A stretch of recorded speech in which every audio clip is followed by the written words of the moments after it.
Warga bersama petugas menggerebek sebuah kamar indekos di daerah Ulu Jami, Pesanggerahan, Jakarta Selatan. Penggerebekan dilakukan karena tempat itu dijadikan sebagai markas prostitusi.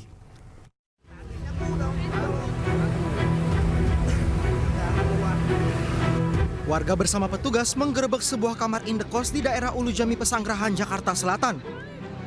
Diduga lokasi ini dijadikan tempat prostitusi online dan bahkan sempat viral di media sosial. Sebenarnya selama ini kan kita udah pasang spanduk, udah berbulan-bulan pemberitahuan lewat mulut, lewat ini surat menyurat, istilahnya kan kita sebagai lingkungan udah bergerak ya. Cuman kayaknya nggak ada tindak lanjut, nggak ada respon dari penghuni atau pengelola. Terpaksa malam ini kita warga ada sepakat untuk bergerak, untuk istilahnya penggerebekan apa gimana ya. Jadi biar nggak ada kesan-kesananya, biar jerak aja istilahnya. Dari hasil penggerebekan, petugas menemukan sejumlah alat kontrasepsi. Sementara itu 7 orang diamankan dan dibawa petugas untuk pemeriksaan lebih lanjut. Dari Jakarta, Helmi Sajangbati, iNews melaporkan. Baru 2 hari ditahan di Polrestabes Medan, seorang pria tewas dengan luka penuh lebam. 6 personel yang sebelumnya menangkap korban diperiksa Paminal Polrestabes Medan.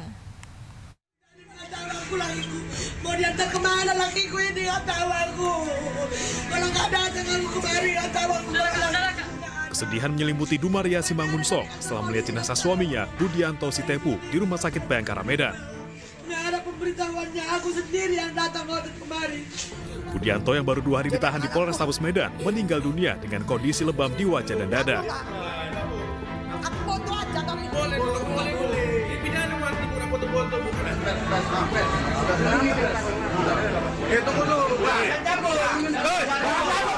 Sebelumnya pihak keluarga juga sempat cekcok dengan dokter forensik karena tidak diizinkan melihat jenazah.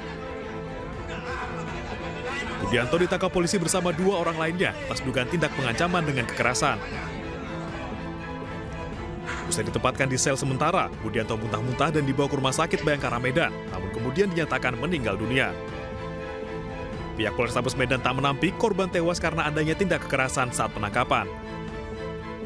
Dugaan memang kekerasan terjadi pada saat proses penangkapan. Kemudian kami juga sudah melakukan pemeriksaan dan sedang melakukan pemeriksaan internal yang dilakukan oleh Paminal Polrestabes Medan terhadap anggota yang melakukan penangkapan pada saat itu, ya, supaya jelas nanti manakala memang ada dugaan pelanggaran kode etik maupun SOP dalam proses penangkapan, ya kita akan menyesuaikan dengan ketetapan yang sudah dibuat secara internal. 6 personel yang menangkap Budianto tengah diperiksa Paminal Polrestabes Medan untuk mengungkap penyebab tewasnya korban. Dari Medan, Sumatera Utara, Adi Palapa Harahap, iNews melaporkan. Seorang mahasiswi ditemukan tewas bersimbah darah di gedung Aula Gimnasium Universitas Pendidikan Indonesia Bandung. Polisi menduga korban tewas akibat terjatuh, namun penyebab pastinya masih dalam proses penyelidikan.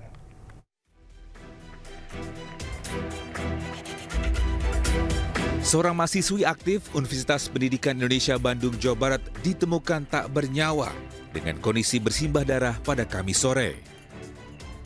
Dugaan sementara korban terjatuh dari lantai 2 tribun penonton Aula Gimnasium UPI. Namun pihak kepolisian masih melakukan penyelidikan penyebab korban terjatuh. Penyelidikan sendiri dilakukan dari mulai pemeriksaan saksi, rekan korban dan juga pihak kampus. Jasad korban langsung dibawa ke Rumah Sakit Sartikasi untuk pemeriksaan forensik. Betul telah terjadi temu mayat yang diperkirakan anak ini jatuh dari lantai 2. Mungkin untuk hal-hal lain kita masih dalami untuk kasus ini sampai benar-benar terang perkara ini, baru nanti kita sampaikan kembali. Sementara pihak kampus UPI saat dihubungi melalui telepon membenarkan mahasiswinya telah ditemukan tewas di area kampus. Saat ini mereka juga sudah berkoordinasi dengan kepolisian untuk mengetahui penyebab tewasnya mahasiswi mereka.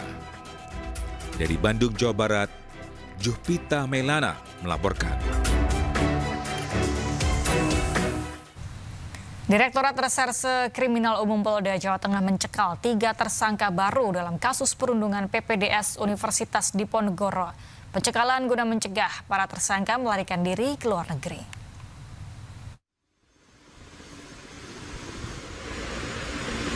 Polda Jawa Tengah telah menetapkan 3 tersangka dalam kasus kematian Dr. Aulia Risma Lestari, mahasiswi program pendidikan dokter spesialis anestesi Universitas Diponegoro Semarang. Ini adalah Sri Maryani, staf administrasi di Universitas Diponegoro. Polisi menetapkan tersangka dalam kasus perundungan berujung tewasnya Dr. Aulia Risma Lestari. Selain Sri Maryani, polisi juga menetapkan 2 rekan lainnya bernama Taufik Eko Nugroho dan Zara Yupita Azra. Diketahui Taufik Eko Nugroho merupakan kepala program studi PPDS Anestesiologi dan Terapi Intensif Fakultas Kedokteran Undip Semarang. Sedangkan Zara Yupita Azra merupakan dokter senior Aulia Risma Lestari.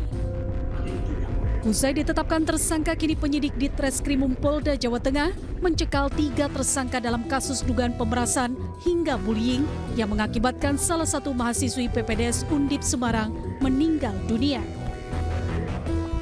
Nanti kita lihat ya, saya akan melakukan pemeriksaan nanti awal Januari biar minggu depan ya, kemudian kita akan lihat dan menganalisa bagaimana hasil pemeriksaannya. Kalau menghambat proses penyidikan ya kami lakukan tindakan tegas, tapi kalau tidak menghambat kita lihat pertimbangan-pertimbangannya lain. Seperti diketahui, mahasiswi PPDS Anestesi Undip Dr. Aulia Risma Lestari ditemukan meninggal dunia di kamar indekosnya usai menyuntikan obat bius secara berlebihan pada tubuhnya.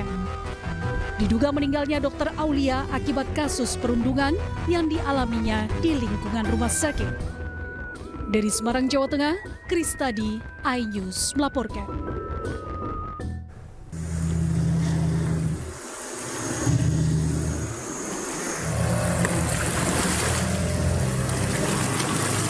Inilah detik-detik kapal nelayan nyaris tenggelam setelah terlempar karena gelombang tinggi akibat aksi manuver kapal patroli Marine Police Singapura yang terjadi di perairan Nipah, Kota Batam. Hei! Apa ya? Dalam rekaman terlihat patroli Singapura berulang kali menghalau kapal nelayan asal belakang Padang yang tengah memancing ikan di sekitar laut perbatasan NKRI tersebut. Menurut salah seorang nelayan, saat kejadian ada sekitar 5 perahu nelayan yang tengah menangkap ikan. Tak lama 2 kapal milik polisi Marine Singapura datang dan menghalau para nelayan. Cara polisi Marine Singapura menghalau nelayan dengan melakukan manuver di laut menimbulkan ombak tinggi hingga kapal milik salah seorang nelayan terbalik dan korban nyaris karam. Selain itu, para nelayan juga meminta pada pemerintah untuk bersikap tegas terkait wilayah tangkap nelayan yang sering diklaim oleh negara tetangga. Dia datang langsung muntah-muntah kita. Di halau kita, dibilang air kampung. Dibilang ini air kita. Oh, itu air dia katanya, laut dia katanya. Oh, iya. Kita lagi ngapain di sana, Pak? Kita lagi mancing. Berapa orang, Bapak? 5 kapal. 5 kapal. Nah, waktu mereka mutar-mutar tuh apa yang terjadi? Sekarang saya jebur ke laut.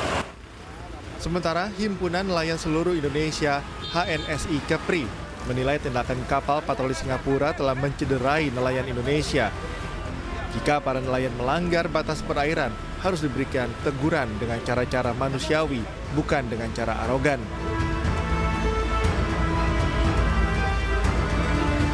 Kami minta, kalau memang benar nelayan kita itu masuk ke zona larangan, sudah masuk ke wilayah Singapura, kita akan beradab, berperi kemanusiaan.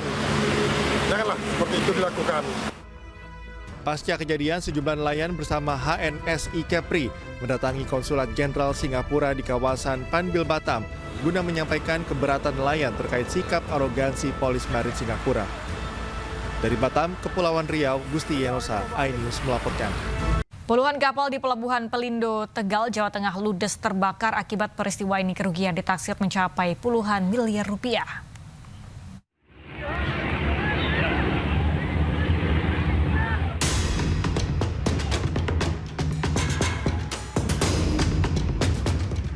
Dua kapal di Pelabuhan Pelindo, Tegal, Jawa Tengah ludes terbakar. Kebakaran terjadi sejak Jumat dini hari dan hingga Jumat sore, tim damkar gabungan masih melakukan pemadaman dan pendinginan. Meski kebakaran sudah berhasil dilokalisasi, namun masih terdapat sejumlah titik api. Dalam proses pemadaman, belasan mobil pemadam kebakaran dari sejumlah instansi dan mobil meriam air Polres Tegal diterjunkan. Terkait peristiwa tersebut, Kepala Kantor Kesyah Bandara dan Otoritas Pelabuhan Tegal kelas 4 Sumartono menyayangkan tidak adanya anak buah kapal yang berjaga di kapal yang ditinggalkan di dermaga. Hal tersebut dinilai dapat meminimalisasi kebakaran yang terjadi. Kalau kaitannya dengan safety keselamatan Pak ya. Kapal tersebut memang mungkin seharusnya sesuai dengan SOP standar kapal, bahwa kapal tersebut memang harusnya dijaga ya oleh salah satu kru kapal. Orang kapal harus ada standby di atas kapal.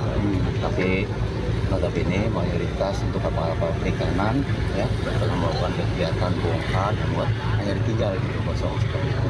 Itu karena kita tidak tahu terjadi kebakaran seperti ini.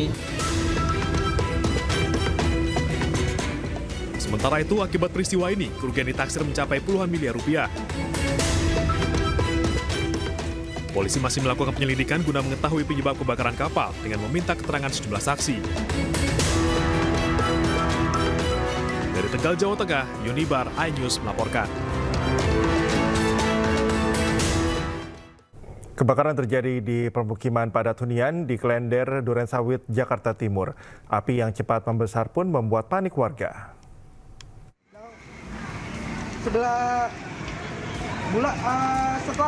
Kobaran api membumbung tinggi saat kebakaran terjadi di permukiman padat penduduk di Jalan I Gusti Ngurah Rai, Klender, Jakarta Timur. Petugas yang tiba di lokasi langsung berupaya memadamkan api.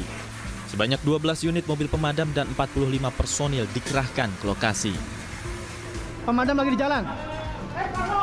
Ayo dibantu dulu, dibantu Bapak. Sejumlah warga panik dan berupaya memadamkan api di lokasi kebakaran.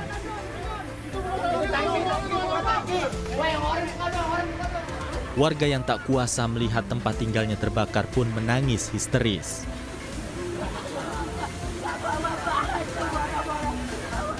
Diduga kebakaran yang melahap 13 rumah kontrakan ini terjadi akibat korsleting listrik. Tidak ada korban akibat kebakaran ini, namun kerugian ditaksir mencapai ratusan juta rupiah. Dari Jakarta, Rio Manik, iNews melaporkan. Petugas lalu lintas di Palangkaraya, Kalimantan Tengah berhasil menggagalkan penyelundupan sabu seberat 1 kg. Meski demikian, kedua pelaku membawa sabu lolos dari petugas setelah melakukan perlawanan. Mohon izin, kemudian kita telah mengamankan kendaraan. Namun untuk pelaku kabur ke hutan. Kendaraan dan barangnya dibuang di hutan.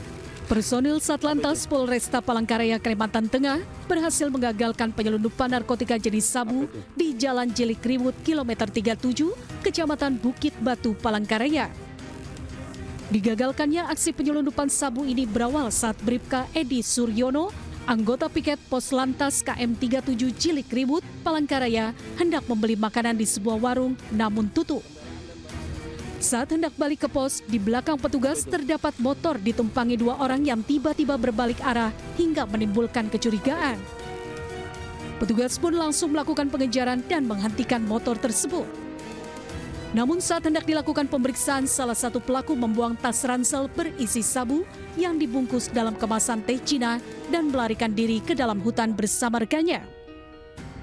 Kedua pelaku pun berhasil lolos, sementara petugas hanya mendapatkan pakaian, helm, dan ponsel yang ditinggalkan para pelaku. Sementara kalau dari hasil penyelidikan, barang ini diduga dari daerah Kalbar. Karena dengan yang ciri-ciri pakai menggunakan teh Cina biasanya dari sana. Kami tidak bisa memprediksi apakah itu kurir atau apa karena kita tidak ketemu ya. Jadi sementara karena ada barang kita bisa, karena kalau kita berasumsi repot juga kan. Kini barang bukti tersebut dimusnahkan petugas bersama pihak terkait, sementara kedua pelaku masih dalam pengejaran. Dari Palangkaraya, Kalimantan Tengah, Ade Sata, iNews melaporkan. Upaya pencarian terhadap balita yang hanyut di kawasan Wiyung, Surabaya memasuki hari keempat dan akhirnya membuahkan hasil. Jasad korban ditemukan di rimbunan tanaman eceng gondok saat petugas Basarnas melakukan pembersihan dengan alat berat.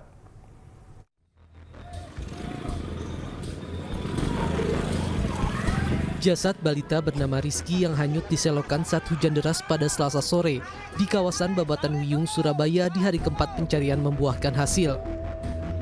Pencarian yang mulai diperluas dengan fokus di area jembatan di Jalan Wiyung Pratama. Tim Basarnas langsung melakukan pembersihan tanaman eceng gondok. Petugas melihat ada jasad yang tersangkut di rimbunan eceng gondok dan petugas memastikan jika jasad tersebut adalah Rizky, balita yang hanyut di selokan. Kalau menurut pengakuan teman-teman, ketika pas alat berat melakukan penguraian, itu dia di dalam bucket terus sempat sampai jatuh ke air lagi. Akhirnya teman-teman dievakuasi, sementara di atas di perahu karet. Jadi posisinya di bawah eceng gondok emang yang dicurigai dari kemarin ya? Menurut informasi dari teman-teman yang di lapangan di eceng gondok. Usai dilakukan identifikasi oleh tim Inafis Polrestabes Surabaya, jasad Rizky kemudian dibawa ke Rumah Sakit Dr. Sutomo Surabaya untuk dilakukan otopsi. Selanjutnya jasad Rizky akan dimakamkan di rumah orang tua kandungnya di Pasuruan, Jawa Timur. Dari Surabaya, Jawa Timur, Hari Tambayong, iNews melaporkan.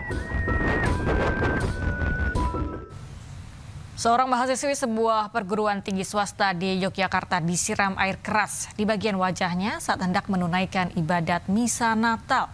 Dari dua pelaku yang ditangkap, satu diantaranya merupakan mantan pacar korban. Dua pelaku yakni B, warga asal Ketapang, Kalimantan Barat, dan S, warga asal Kuningan, Jawa Barat. Kedua pelaku ditangkap di tempat berbeda. S dan B diduga menyiram korban saat akan beribadat Natal. Korban terluka di wajah hingga ke badan dan korban bernama Natasha Hutagalung kini menjalani perawatan intensif di RSUP Sarjito, Yogyakarta. Kasetreskrim Polresta Yogyakarta Kompol MP Probo Satrio menjelaskan motif pelaku menyiram korban dengan air keras karena sakit hati karena pelaku B tak terima diputuskan cintanya oleh korban. Kedua pelaku dijerat pasal berlapis dengan ancaman hukuman maksimal 12 tahun penjara. Di depan pintu kos korban, itu pelaku karena pintunya kos itu agak terbuka, pelaku langsung membuka pintu itu dan melihat si korban itu sedang selesai mandi. Selesai mandi menggunakan handuk sedada gini, langsung tidak ada kata apa-apa, langsung disiramkan air keras itu. Dan terkena muka dan sekujur tubuh. Kemudian korban teriak keras, akhirnya pelaku langsung lari. Pada saat datang itu pelaku menggunakan sepeda motor, kemudian menggunakan jaket Gojek, menggunakan masker, jadi tertutup. Akhirnya setelah dia lari, korban ditolong oleh masyarakat.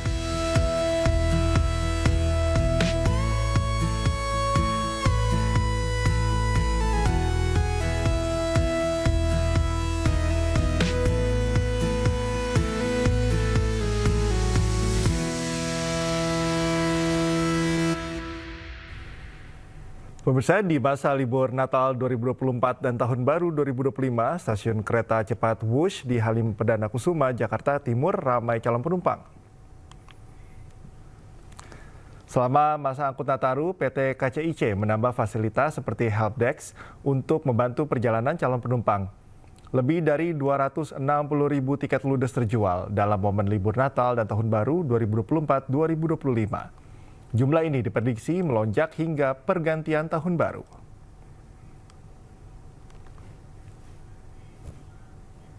Memasuki akhir pekan pada libur Nataru, volume kendaraan di ruas tol Jakarta Cikampek mulai padat. Nampak kendaraan pribadi dan bus mendominasi ruas tol Jakarta Cikampek. Volume kendaraan dari arah Jakarta diprediksi terus meningkat. Guna mencegah ketersendatan kendaraan, rekayasa arus lalu lintas kontraflow akan diberlakukan mulai 28 Desember hingga 1 Januari mendatang.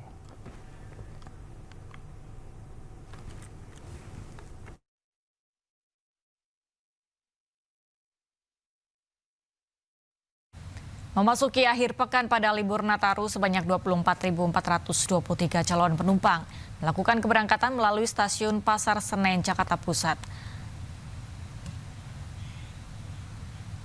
Para penumpang kereta api menuju sejumlah destinasi favorit seperti Yogyakarta, Surabaya, Purwokerto, dan Semarang. Jumlah ini diprediksi akan terus bertambah. Diketahui para penumpang sengaja memilih berlibur menggunakan kereta api untuk efisiensi waktu dan harga yang terjangkau.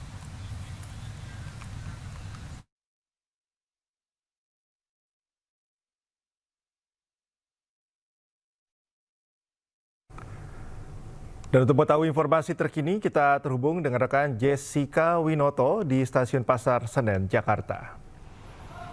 Jessica, apakah masih terjadi penumpukan penumpang di Stasiun Pasar Senen pagi ini?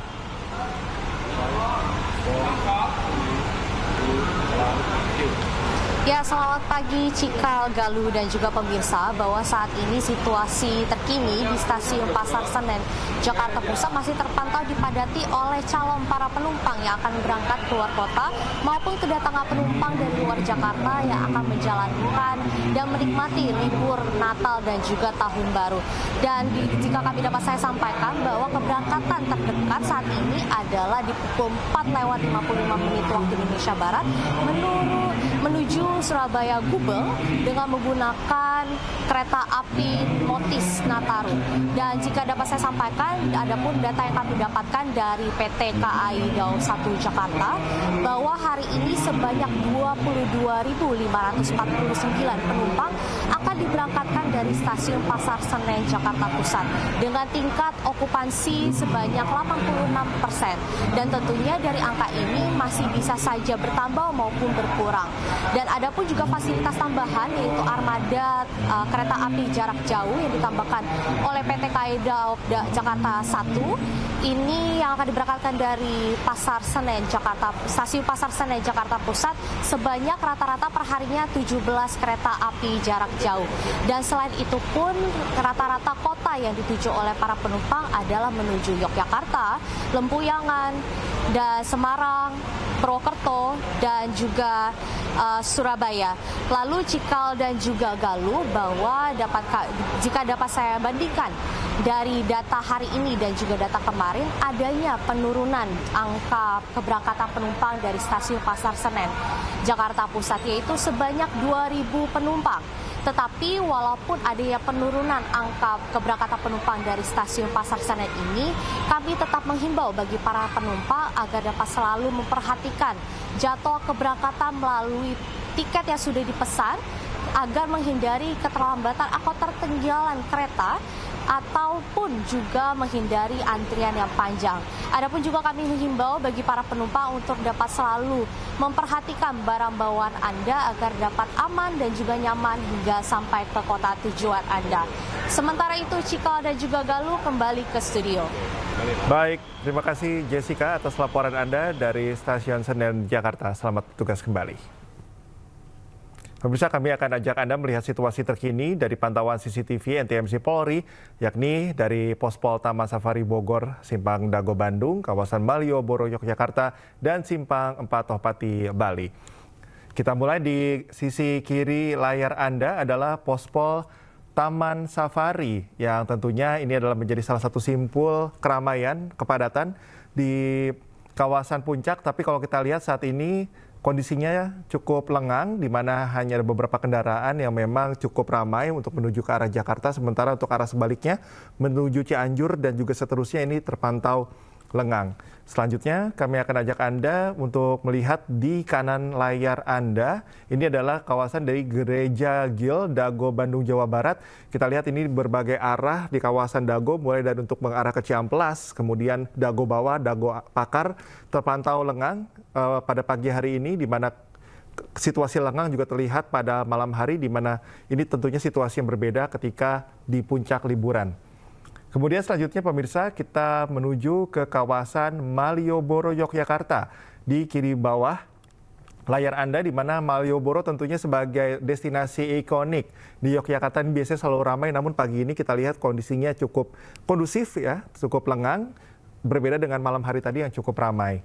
Dan terakhir di kanan bawah layar Anda adalah Simpang 4 Tohpati Bali. yang kita lihat situasinya ramai lancar, tapi tentunya juga harus diperhatikan untuk jam Anda melintas diputuskan sebijak mungkin agar bisa sama-sama berkontribusi untuk lalu lintas ini tetap kondusif.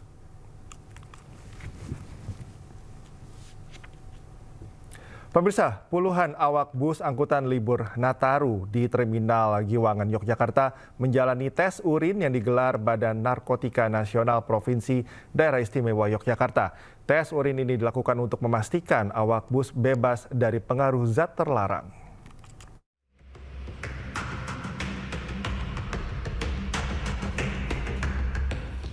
Puluhan awak bus angkutan libur Natal dan Tahun Baru di Terminal Giwangan, Yogyakarta menjalani tes urin yang digelar Badan Narkotika Nasional Provinsi Daerah Istimewa Yogyakarta.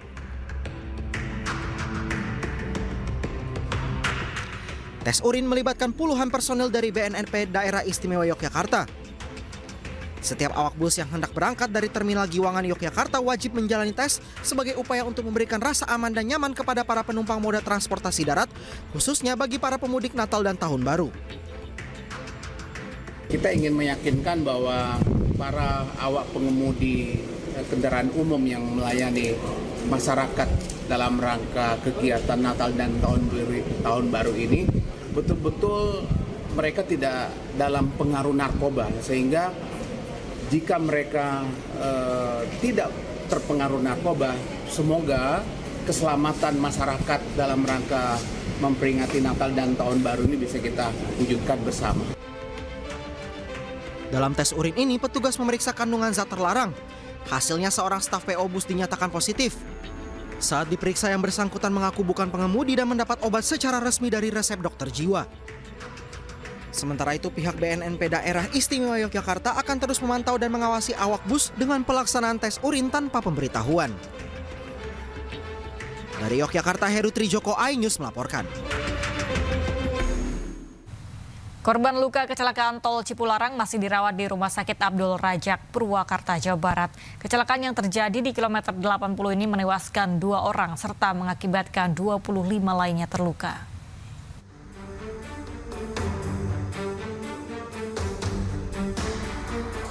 37 korban kecelakaan tol Cipularang kilometer 80 telah pulang dari rumah sakit. Sementara 25 korban luka berat dan sedang masih dirawat di Rumah Sakit Abdul Rajak, Purwakarta, Jawa Barat. Seluruh biaya perawatan medis telah ditanggung asuransi Jasara Harja. Dan apabila biaya perawatan telah habis, maka dialihkan ke BPJS. Secara otomatis itu terupgrade dengan BPJS. Karena itu kita sarankan juga saudara-saudara kita untuk memiliki BPJS, dan tadi kita sudah tanyakan sebagian besar daripada mereka memiliki BPJS, sehingga nanti begitu plafonnya selesai, otomatis mereka tetap mendapatkan pelayanan maksimal dari pemerintah. Ini tadi juga yang sudah membaik, kami juga akan tetap membantu masyarakat karena ini perjalanan dan rombongan masyarakat dari Tangerang yang akan memungkinkan kita akan pindahkan di rumah sakit rujukan terdekat, tetapi yang paling penting adalah kondisi kesehatan sudah stabil terlebih dahulu. Jadi ini adalah wujud kehadiran negara dari sebagai Pak Wamen bahwa di tengah Nataru ini kami semua siap untuk melayani. Tetapi yang paling penting adalah kita juga mengimbau kepada masyarakat untuk memastikan ini kejadian-kejadian seperti ini adalah karena titik lelah dari pengemudi.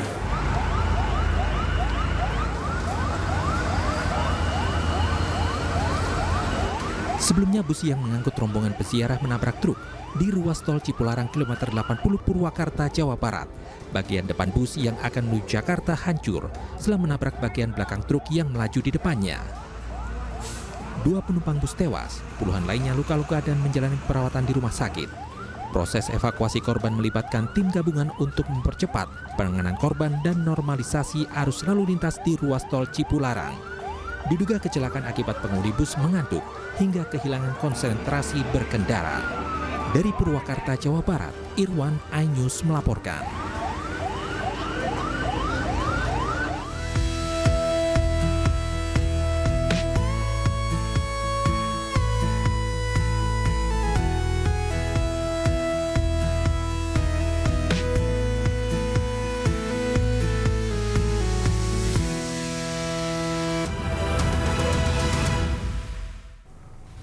Anda kembali menyaksikan News Pagi, pemirsa. Diduga ketakutan mendengar suara sirine ratusan ekor sapi berlarian di tengah jalan hingga menabrak puluhan motor dan mobil yang melintas di Jalan Raya Taman Gapar Raya, Kecamatan Manggala, Kota Makassar, Sulawesi Selatan. Ya, akibatnya puluhan sepeda motor dan mobil ringsek dan rusak parah usai terinjak sapi. Lari kemarin, ada sapinya yang mengamuk. Oh, dia mati nih, Ja. Dia ke dulu. Putar balik. Mati nih. Pukul dong. Video amatir warga merekam saat ratusan ekor sapi berlarian dan menabrak puluhan pengendara motor dan mobil saat melintas di Jalan Taman Gapar Raya, Kecamatan Manggala, Kota Makassar, Sulawesi Selatan.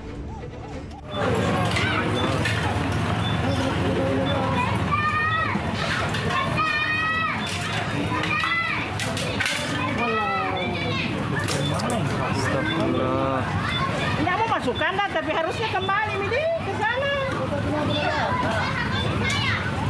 Pemilik kendaraan hanya bisa pasrah melihat motor miliknya diinjak ratusan ekor sapi. Tak hanya itu, beberapa mobil pengendara yang sedang terparkir ikut tertabrak sapi hingga ringsek pada bagian pintu dan spion. Diketahui rombongan sapi baru saja pulang dari sekitar tempat pembuangan akhir sampah atau TPA Antang. Tiba-tiba terdengar suara sirine pemadam hingga ratusan sapi panik dan berhamburan di tengah jalan. Ada pemadam, kasih bunyi sirenenya. Saya putar balik, baru sampai sepinya itu. Semua mobil yang ditabrak. Sebelumnya, ratusan ekor sapi terpaksa melintas di Jalan Poros Taman Gapar Raya lantaran jalur yang setiap hari dilalui terkena dampak banjir. Dari Makassar, Sulawesi Selatan, Yoel Yosvin, iNews melaporkan. Polisi mengendus adanya dugaan keterlibatan ibu kandung Agus difabel dalam menjerat para korbannya. Sementara Polda NTB telah merampungkan berkas Agus dan menyerahkannya ke jaksa.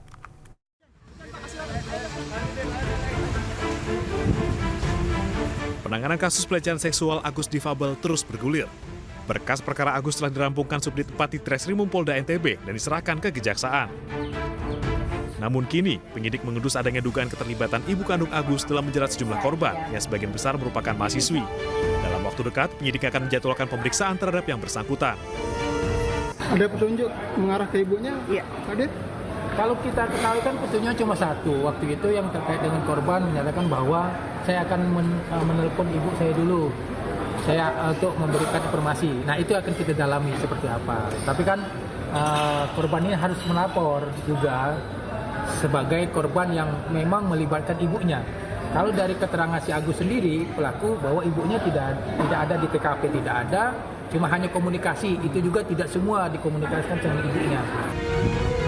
Sementara itu, masa perpanjangan tahanan rumah Agus selama 40 hari segera berakhir. Selanjutnya, Agus akan ditahan di Lapas Kelas 2 Akuripan. Dari Mataram, Nusa Tenggara Barat, Hari Kasidi, iNews melaporkan. Seorang pemuda tertipu puluhan miliar rupiah oleh rekan bisnisnya. Akibat peristiwa ini, korban melaporkan kejadian tersebut ke Polres Metro Jakarta Pusat untuk mengusut tuntas kasus tersebut. Ken Lisandi, korban penipuan, didampingi oleh kuasa hukumnya memberikan keterangan kepada awak media di kawasan Kemayoran, Jakarta Pusat. Korban merasa ditipu oleh rekan bisnisnya, Rohmat, sebesar 30 miliar rupiah. Pelaku mengajak korban untuk membuka bisnis jual seluler dengan dana usaha sebesar 30 miliar rupiah dan untuk meyakinkan korban, pelaku memberikan cek yang disaksikan oleh salah satu pegawai bank swasta yang mana cek tersebut dapat dicairkan setelah 14 hari kerja serta membuat akta notaris pada tanggal 11 November 2024 lalu. Pada tanggal jatuh tempo pencairan, cek tidak dapat dicairkan dengan alasan cek tersebut telah dilaporkan hilang. Korban yang merasa tertipu melaporkan kejadian tersebut ke Polres Metro Jakarta Pusat. Janjinya dana itu Bapak Ken sebesar 30 miliar. Cek itu nggak bisa dicairkan, alias ditolak. Kenapa ditolak? Karena saudara Rohmat membuat laporan polisi mengatakan bahwa buku ceknya itu hilang. Nah, karena kita punya data-data dan sebagainya, kita kaget ya, dana 25M itu ditolak. Saudara Ken Lisandi pada tanggal 30 November 2024 membuat laporan polisi ya kepada. Kita ke informasi berikutnya, pemirsa. Kericuhan terjadi saat mahasiswa menggelar unjuk rasa menolak kebijakan PPN 12% di kawasan Patung Kuda, Jakarta. Mahasiswa yang tergabung dalam Badan Eksekutif Mahasiswa seluruh Indonesia terlibat aksi saling pukul dengan polisi saat unjuk rasa tolak pajak pertambahan nilai naik 12% di Patung Kuda Monas, Jakarta Pusat. Hal ini berawal saat mahasiswa enggan membubarkan diri hingga batas waktu penyampaian pendapat. Kemudian polisi akhirnya mengerahkan meriam air untuk membubarkan mahasiswa. Akhirnya polisi berhasil membubarkan peserta aksi mengarah ke Jalan Medan Merdeka Selatan.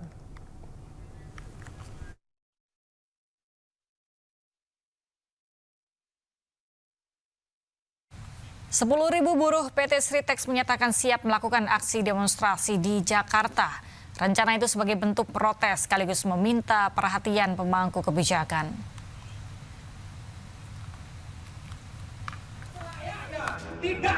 Serikat Pekerja Sritex Group menyatakan siap berangkat ke Jakarta untuk melakukan aksi unjuk rasa. Rencananya mereka akan meminta pemangku kepentingan agar membantu kelangsungan produksi Sritex dan mengembalikan pekerjaan para buruh. Hal ini dilakukan sebagai buntut gagalnya upaya hukum peninjauan kembali yang diajukan PT Sritex atas putusan Pailit Mahkamah Agung. Akibatnya, sebagian bahan produksi disegel oleh kurator dan menyebabkan aktivitas produksi terhenti.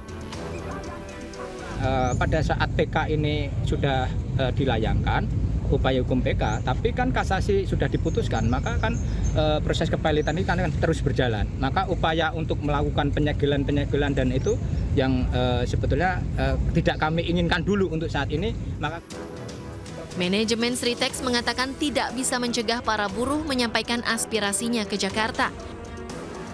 Diputuskan Pailit, Tingkrah, ini kalian juga resah. Jadi mereka juga inginnya gimana kalau demo dan sebagainya. Tapi kami dari pihak perusahaannya nggak usah demo keluar rame-rame dulu, difasilitasi dulu sini. Makanya tadi kita adakan loh, kita adakan kegiatan tadi untuk penyampaian aspirasi. Ia juga memastikan bahwa rencana aksi ke Jakarta adalah aspirasi buruh yang ingin mendapat kepastian dalam kelangsungan bekerja di Sritex tanpa ada ancaman PHK. Dari Sukoharjo, Jawa Tengah, Joko Piroso, iNews melaporkan. Wakil Menteri Ketenagakerjaan Immanuel Ebenezer menyebut ada tangan setan yang diduga sengaja bermain dalam proses kepailitan PT Sritex. Yang pertama, kami menduga dugaan. Dalam proses kepailitan ini ada tangan setan yang bermain.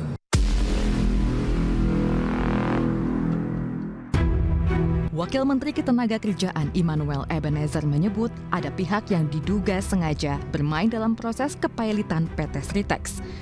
Hal tersebut disampaikan Wamenaker saat ditanya awak media tentang sikap Presiden Prabowo soal PT Sritex. Meski demikian, Wamenaker enggan menyebut siapa sosok tangan setan tersebut dan menyebutkan bahwa sosok tersebut akan terungkap nantinya, tinggal menunggu waktu. Pada kesempatan itu, Wamenaker juga memastikan komitmen Presiden Prabowo Subianto bahwa buruh Sritex tidak akan di-PHK. Yang pertama, kami menduga dugaan. Dalam proses kepailitan ini ada tangan setan yang bermain. Kita catat. Kedua, soal sikap Presiden, saya rasa sikap Presiden tidak berubah, yaitu tidak ada PHK. Pemerintah melalui Kementerian Perindustrian berupaya menyelamatkan PT Sri Rejeki Isman Tbk atau Sritex dari kondisi pilot.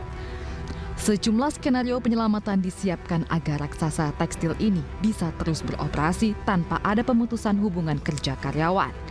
PT Sritex saat ini mempekerjakan 50.000 karyawan.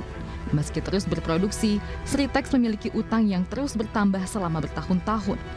Dari laporan keuangan terbaru, PT Sritex saat ini memiliki utang sebesar 25 triliun rupiah ke sejumlah pihak. Tim Liputan iNews melaporkan. Crazy Rich Surabaya, Budi Said mendapat vonis 15 tahun penjara atas kasus jual beli emas PT Antam yang merugikan negara hingga 35,5 miliar rupiah. Crazy Rich Surabaya, Budi Said divonis penjara dalam kasus korupsi terkait jual beli emas 58,841 kg. Sidang pembacaan putusan digelar di Pengadilan Tipikor Jakarta. Budi Said dinyatakan bersalah melakukan rekayasa jual beli emas PT Antam yang merupakan BUMN hingga merugikan keuangan negara senilai 35,5 miliar rupiah. Budi Said divonis 15 tahun penjara dan denda 1 miliar rupiah. Apabila tidak dibayar, diganti dengan pidana kurungan 6 bulan. Menyatakan terdakwa Budi Said terbukti secara sah dan meyakinkan bersalah melakukan tindak pidana korupsi dan tindak pidana pencucian uang secara bersama-sama dan berlanjut sebagaimana dakwaan ke-1 primer dan dakwaan ke-2 primer. 2. Menjatuhkan pidana kepada terdakwa Budi Said oleh karena itu dengan pidana penjara selama 15 tahun, denda sejumlah 1 miliar, apabila terdakwa tidak dapat membayar uang pengganti selama 1 bulan setelah putusan mempunyai kekuatan hukum tetap, maka harta bendanya dapat disita dan dilelang untuk menutupi uang pengganti. Jaksa pada Kejaksaan Agung mengajukan banding atas vonis suami Sandra Dewi, Harvey Muiz. Jaksa menganggap putusan tersebut terlalu ringan. Kapus Penkum Kejaksaan Agung Hardy Siregar mengatakan pihaknya mengajukan banding atas putusan terdakwa Harvey Muiz yang divonis 6,5 tahun penjara. Jaksa juga mengajukan banding atas putusan terdakwa Suwito Gunawan, Robert Indiarto, Reza Andriansyah, dan Suparta. Kelimanya merupakan terdakwa kasus korupsi tata niaga pertambangan timah. Alasan jaksa mengajukan banding karena vonis yang dijatuhkan kepada 5 terdakwa itu terlalu ringan. Jaksa juga menilai ada ketimpangan hukum dalam vonis ini. Sebelumnya Harvey Muiz divonis 6,5 tahun penjara dan denda 200 miliar rupiah. Padahal ia dinilai merugikan negara hingga 300 triliun rupiah. Banding ini oleh jaksa penuntut umum setelah menggunakan masa pikir-pikirnya dilakukan dengan mempertimbangkan yang pertama bahwa dari sisi stramat bahwa jaksa penuntut umum melihat bahwa ada range yang terlalu jauh antara tuntutan dengan putusan. Yang kedua bahwa tentu jaksa penuntut umum mempertimbangkan rasa keadilan masyarakat yang masih belum dipertimbangkan secara utuh oleh pengadilan. Dan yang ketiga terkait dengan unsur kerugian keuangan negara. Kita tahu bahwa di sana ada kerugian lingkungan sehingga kerugian keuangan negara yang masih sangat besar, ya 300 triliun ya lebih. Dan pengadilan oleh jaksa penuntut umum melihat belum mempertimbangkan mengenakan terkait dengan uang pengganti yang sesuai terhadap para Ketua Komisi 3 DPR RI Habibur Rahman menanggapi kritik mantan Menko Polhukam Mahfud MD terkait wacana koruptor dimaafkan jika kembalikan hasil korupsinya ke negara. Habibur Rahman menegaskan Presiden Prabowo tidak akan instruksikan yang bertentangan dengan hukum.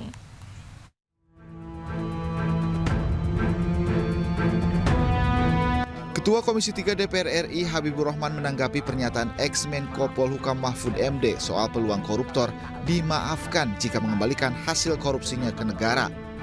Habibur Rahman menyebut Mahfud MD orang yang gagal yang tak perlu didengar. Sebab menurut Habibur Rahman, Mahfud MD sendiri pernah mengakui kegagalannya dalam penegakan hukum selama menjadi Menko Polhukam selama 5 tahun. Jadi menilai dia gagal ya 5 tahun sebagai Menko Polhukam dengan memberi skor 5 dalam penegakan hukum. Apa yang mau dinilai dari Mahfud MD gitu kan? Nah jadi ya teman-teman ya itu aja. Saya malas capek kita berdebat ya. Nggak mungkin Pak Prabowo itu menginstruksikan untuk mengabaikan berbagai peraturan perundang-undangan. Intinya adalah semua protokol hukum kita memang ditujukan untuk memaksimalisasi pengembalian kerugian keuangan negara. Itu stressingnya. Gitu. Jadi jangan diperdebatkan kalau pengabdian keuangan negara bagaimana orang dihukum, enggak gitu.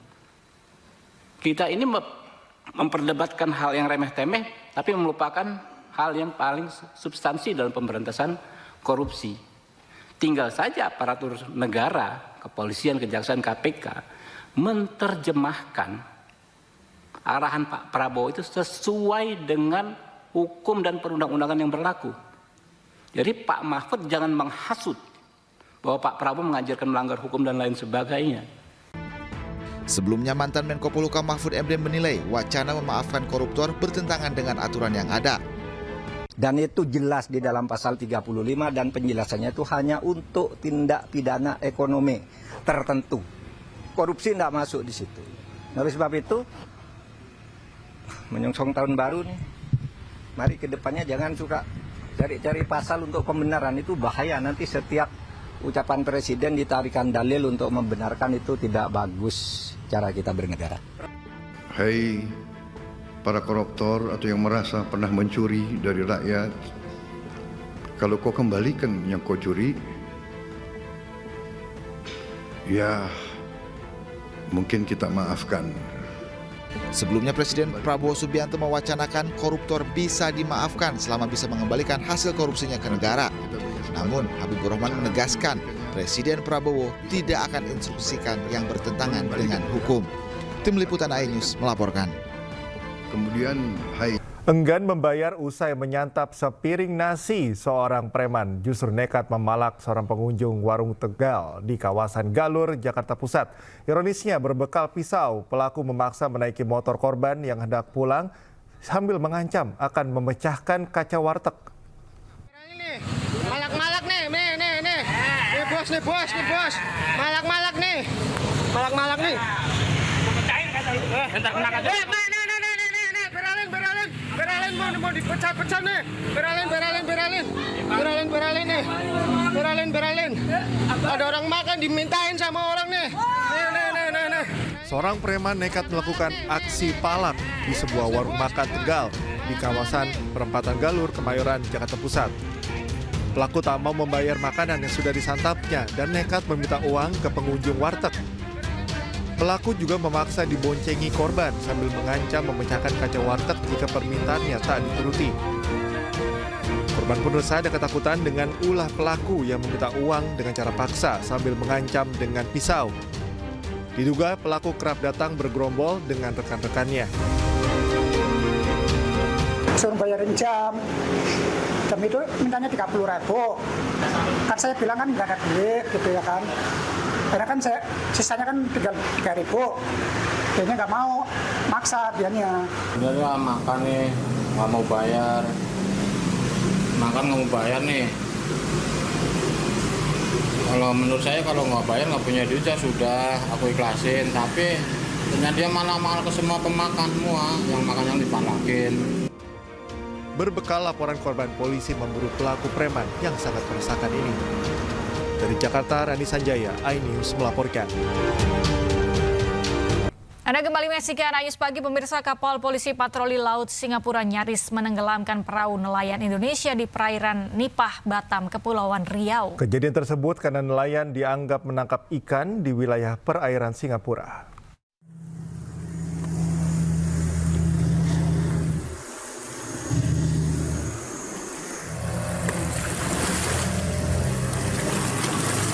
Inilah detik-detik kapal nelayan nyaris tenggelam setelah terlempar karena gelombang tinggi akibat aksi manuver kapal patroli Marine Police Singapura yang terjadi di perairan Nipah, Kota Batam. Apa ya?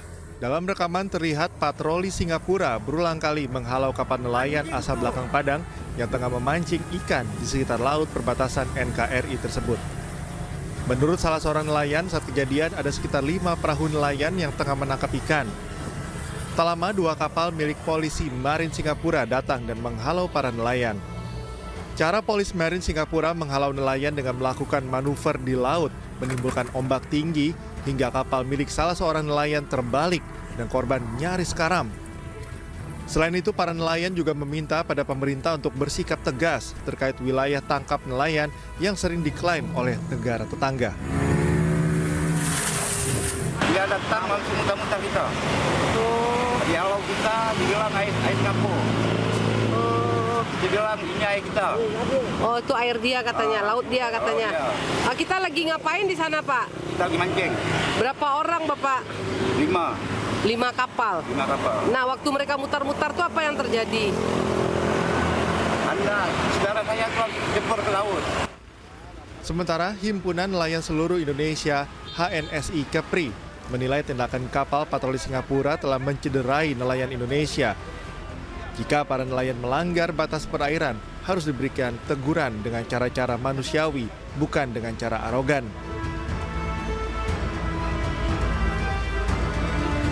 Kami minta, kalau memang benar nelayan kita itu masuk ke zona larangan, sudah masuk ke wilayah Singapura, kita akan beradab, berperi kemanusiaan. Janganlah seperti itu dilakukan. Pasca kejadian, sejumlah nelayan bersama HNSI Kepri mendatangi Konsulat Jenderal Singapura di kawasan Panbil Batam guna menyampaikan keberatan nelayan terkait sikap arogansi Polis Marin Singapura. Dari Batam, Kepulauan Riau, Gusti Yenosa, iNews melaporkan. Main ke kos teman, motor milik seorang mahasiswa dibawa kabur komplotan curanmor. Peristiwa itu terjadi di Jalan Sirsak, Pondok Cina, Kota Depok.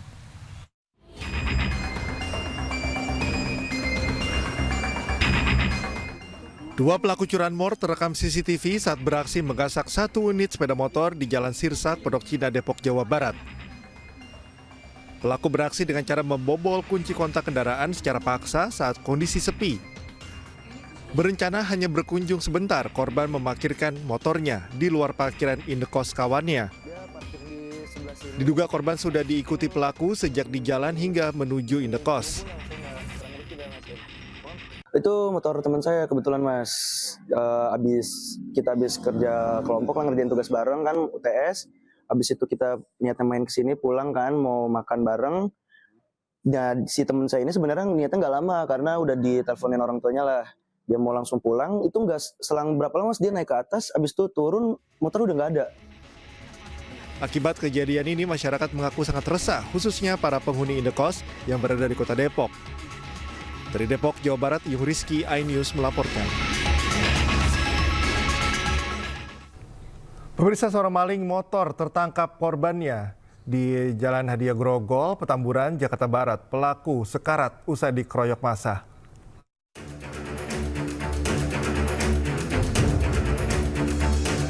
Seorang pria tergeletak tak berdaya usai dihajar massa saat tertangkap hendak mencuri sepeda motor di Jalan Hadiah Grogol, Petamburan, Jakarta Barat. Pelaku yang babak belur hingga sekarat kemudian dibawa ke pos keamanan warga.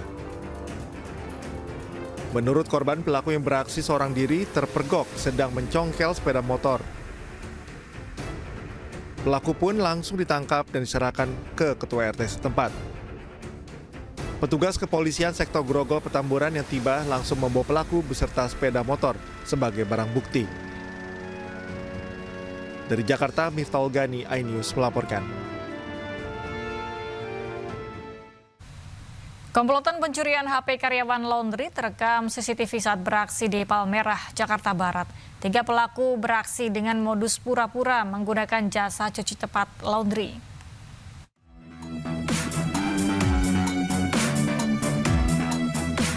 Seorang pria anggota komplotan pencurian ponsel terekam CCTV saat beraksi di sebuah tempat usaha laundry Jalan Syahdan, Kemanggisan, Palmerah, Jakarta Barat.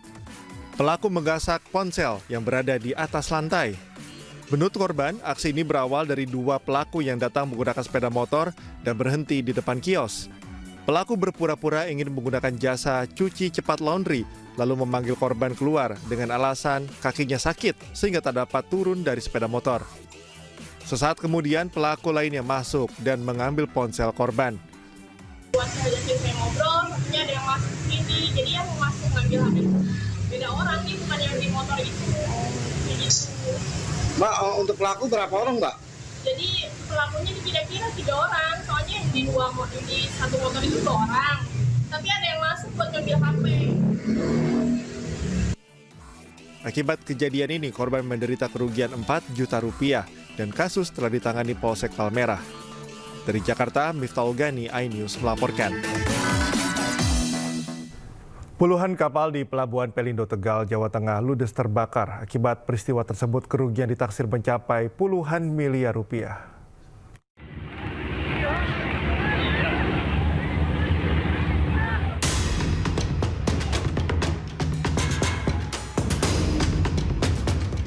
...22 kapal di Pelabuhan Pelindo Tegal, Jawa Tengah ludes terbakar.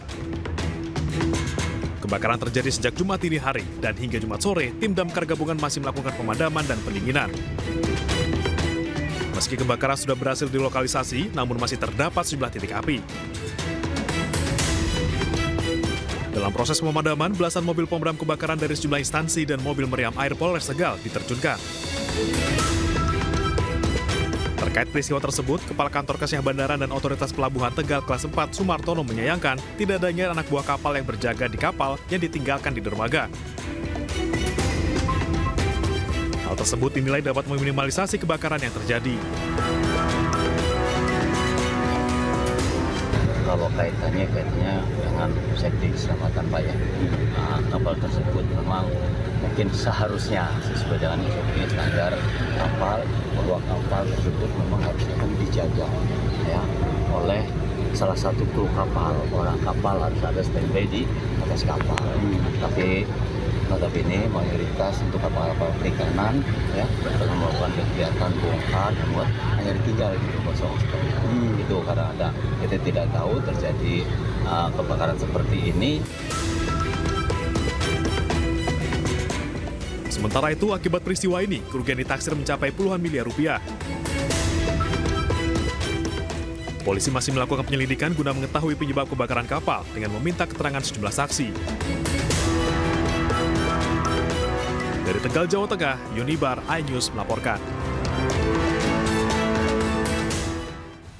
Petugas lalu lintas di Palangkaraya, Kalimantan Tengah berhasil menggagalkan penyelundupan sabu seberat 1 kg. Meski demikian, kedua pelaku pembawa sabu lolos dari petugas setelah melakukan perlawanan. Mohon izin, kemudian kita telah mengamankan kendaraan. Namun untuk pelaku kabur ke hutan. Kendaraan dan barangnya dibuang di hutan. Personil Satlantas Polresta Palangkaraya, Kalimantan Tengah berhasil menggagalkan penyelundupan narkotika jenis sabu di Jalan Jilikriwut, kilometer 37, Kecamatan Bukit Batu, Palangkaraya. Digagalkannya aksi penyelundupan sabu ini berawal saat Bribka Edi Suryono, anggota piket Pos Lantas KM 37 Jilikriwut, Palangkaraya, hendak membeli makanan di sebuah warung namun tutup. Saat hendak balik ke pos, di belakang petugas terdapat motor ditumpangi 2 orang yang tiba-tiba berbalik arah hingga menimbulkan kecurigaan. Petugas pun langsung melakukan pengejaran dan menghentikan motor tersebut. Namun saat hendak dilakukan pemeriksaan, salah satu pelaku membuang tas ransel berisi sabu yang dibungkus dalam kemasan teh Cina dan melarikan diri ke dalam hutan bersama rekannya. Kedua pelaku pun berhasil lolos, sementara petugas hanya mendapatkan pakaian, helm, dan ponsel yang ditinggalkan para pelaku. Sementara kalau dari hasil penyelidikan, barang ini diduga dari daerah Kalbar. Karena dengan yang ciri-ciri pakai menggunakan teh Cina biasanya dari sana. Kami tidak bisa memprediksi apakah itu kurir atau apa karena kita tidak ketemu ya. Jadi sementara karena ada barang kita bisa, karena kalau kita berasumsi repot juga kan. Kini barang bukti tersebut dimusnahkan petugas bersama pihak terkait, sementara kedua pelaku masih dalam pengejaran. Dari Palangkaraya, Kalimantan Tengah, Ade Sata, iNews melaporkan. Banjirop yang terjadi dan mengganggu arus lalu lintas di Jalan Pantura, Demak, Jawa Tengah disoroti oleh pemerintah. Pemerintah menyiapkan solusi dengan cara melakukan rehabilitasi penanaman mangrove.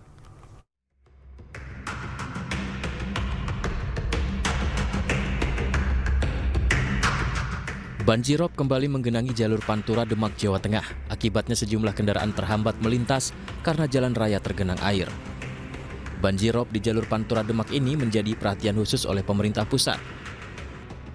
Pemerintah menyebut abrasi air laut yang menyebabkan banjirop ini menerjang jalan nasional sehingga diperlukan rehabilitasi pesisir dengan memaksimalkan kembali penanaman mangrove. Itu dengan penanaman kembali, membangun kembali revegetasi mangrove. Ini penting sekali. Fungsi mangrove ini sangat vital, ekosistem ini yang kemudian telah terlupakan. Kita baru-baru ini kemudian merasakan pentingnya setelah ribuan hektar lahan tambak kita hilang.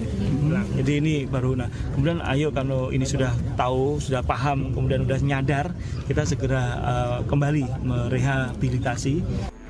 Pemerintah mengajak masyarakat sekitar berupaya membangun kembali pesisir Demak dengan memaksimalkan penanaman mangrove selama 3 tahun ke depan. Pemerintah akan mengawal hingga akar mangrove kuat dan tumbuh sebagaimana fungsinya sebagai sabuk pantai. Selain mangrove, proyek pembangunan alat pemecah ombak akan mendukung rehabilitasi daratan yang terdampak abrasi. Dari Demak, Jawa Tengah, Sukma Wijaya, iNews melaporkan.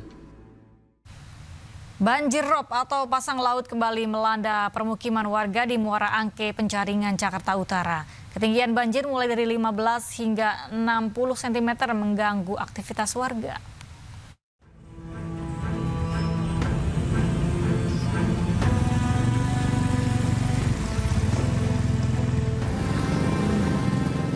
Air pasang laut atau rob kembali melanda permukiman warga di Muara Angke, Pluit, Penjaringan, Jakarta Utara. Ketinggian banjir bervariasi, mulai dari 15 cm hingga 60 cm. Akibatnya aktivitas warga terganggu. Warga harus menggunakan odong-odong hingga berjalan kaki. Warga mengaku terserang penyakit gatal di bagian kaki akibat sering terendam banjir rob. Warga juga mengeluh banjir rob sering terjadi. Gatel-gatel terus tuh bengkak ibu tuh kakinya. Karena rob apa gimana Bu? Iya, tak capek jalan bolak-balik jalan. Dapat bantuan belum sih Bu? Bantuan sembako sudah dari kedalaman banjirnya berapa Bu? Ada 30 cm, 40 ada? Lebih. Berapa? 60 cm? Orang saya segini di kamar kontrakan. Berapa? Sementara itu banjir rob mulai masuki permukiman warga sejak Jumat pagi. Petugas telah menyiapkan pompa untuk mengalirkan air ke Waduk Muara Angke.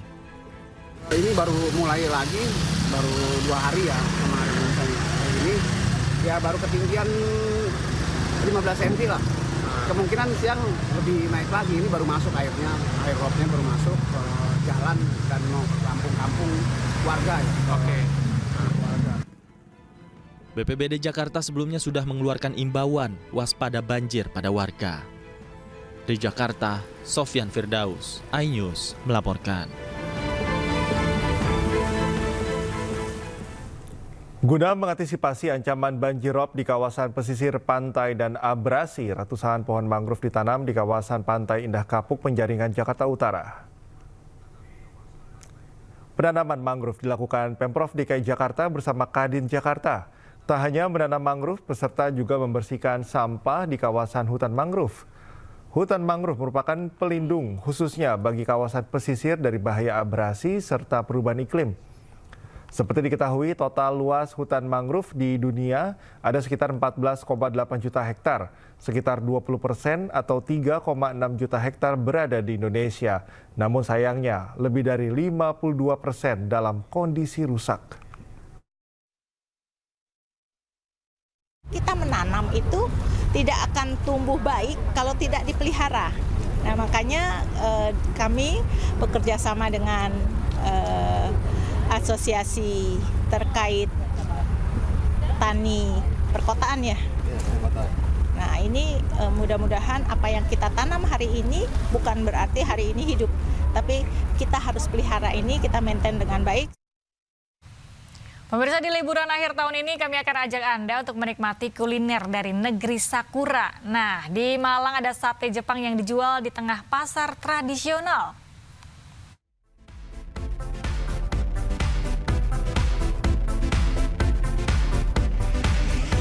Berburu kuliner unik dan lezat, Malang menjadi tempat yang tak pernah salah untuk dikunjungi. Khususnya di musim liburan bersama keluarga. Beragam makanan enak dengan harga ramah di kantong akan dengan mudah dijumpai di kota wisata ini. Dan yang tengah viral saat ini di Malang adalah kedai Hidane di tengah pasar tradisional Klojen. Konsep unik menghadirkan kuliner ala Japanese di tengah pasar dengan harga murah. Para pembeli pun rela antri demi mendapatkan sukune yakitori dan menyaksikan proses unik memasaknya di tengah pasar. Sukune yakitori adalah sate daging ayam cincang yang dikombinasikan dengan sayuran. Kemudian dipanggang dengan arang dan disajikan dengan bumbu khas Jepang. Selain tampilannya yang unik, daging ayam yang empuk dikombinasikan dengan bumbu tar yang manis dan gurih ini semakin menggugah selera saat disajikan dengan siraman kuning telur omega yang creamy. Murah, affordable, karena emang di Malang makanan sukune, makanan yakitori ini memang adanya di restoran gitu, belum ada yang street food. Jadi memang secara harga untuk yang di restoran harganya 2 kali lipat lah dari apa yang kita jual di sini gitu. Jadi ya kita ambil pasar bawahnya aja. Dagingnya tuh berasa banget sih jujur. Terus kan dapat telur juga, telurnya telur pakai telur omega gitu.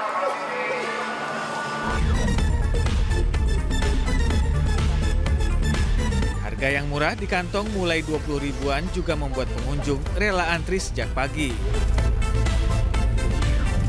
Nah, bagaimana pemirsa, Anda tertarik mencobanya? Dari Malang, Jawa Timur, Denny Irwansyah, iNews melaporkan. Ya pemirsa, menghabiskan libur panjang Natal dan pergantian tahun, kami akan mengajak Anda untuk menuju Tanjung Lesung, Pandeglang, Banten. Ya, di objek wisata ini pengunjung dapat menikmati keindahan alam sekaligus mencoba berbagai wahana permainan air. Dan informasi ini sekaligus menutup iNews pagi hari ini. Cuplikan tayangan berita iNews dapat Anda saksikan di kanal YouTube @official iNews. Mewakili kerabat kerja yang bertugas, saya Cikal Mutazam. Dan saya Galuh Pandu pamit undur diri. Terima kasih, selamat pagi dan sampai jumpa.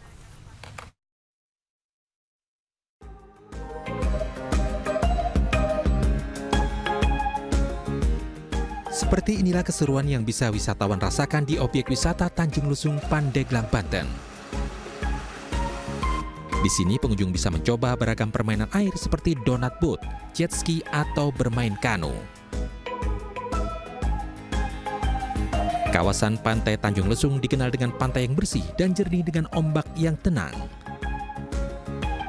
Apalagi di kawasan wisata ini sudah dipasang breakwater atau pemecah gelombang laut, hingga aman dari terjangan gelombang tinggi. Ini sih. Baru ini?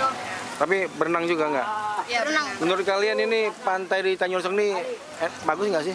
Bagus banget. Jernih bersih ya? Ya. Selain menikmati permainan air yang seru dan memacu adrenalin, wisatawan juga bisa menikmati sunset dan sunrise yang indah. Bagi para wisatawan yang ingin menginap di malam pergantian tahun, pihak Tanjung Lesung juga menyediakan fasilitas kamar penginapan dengan harga terjangkau. Dari Pandeglang, Banten, Iskandar Nasution, iNews melaporkan.